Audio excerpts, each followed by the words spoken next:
شكل الحزام. فشو رايكم؟ احس ستايل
أهلا بنات، شو أخباركم؟ إن شاء الله تكونوا بخير.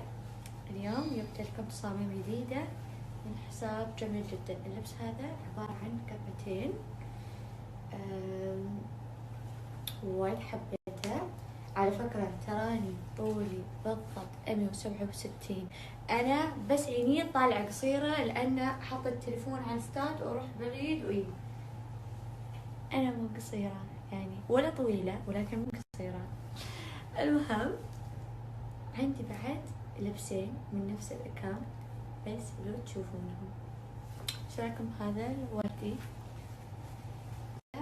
اللبس الثاني، هاللبس عبارة عن 3 قطع تقدرون تشيلونه لفوق أو تلبسونه كذي. وعلى فكرة أنا اللي طقمت الحزام عليه يعني حسيت شي وايد حلو، يعني معطي شكل الحزام. فشو رايكم؟ احس ستايله وايد غريب شي، يعني اول مرة اشوف. وايد حبيت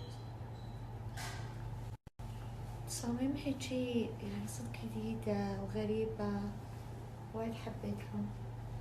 واحلى شي انهم سادة، يعني ما عليهم شي.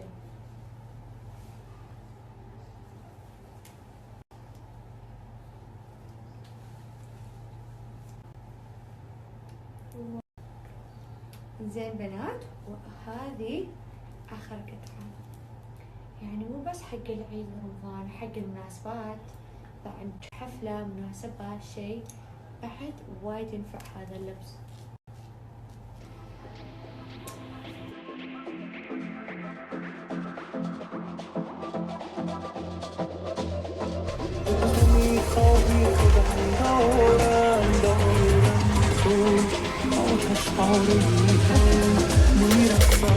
يعني خودتو بول ماسكي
اوكي، هذا شكل النهائي. بنات انتم مركزين ان يوم انا اصور الفيديو وانا قاعدة البس اللبس وشي، شفتوا كم طريقة تقدرون تلبسونهم؟ يعني اللي الفستان القصير اللي تحت تقدرون تلبسينه روحه مع حزام روحه او كذي، وبعد تقدرون تختارون من بين الحزامين اي واحد منهم تلبسونه. هذا غرامي وايد حلو.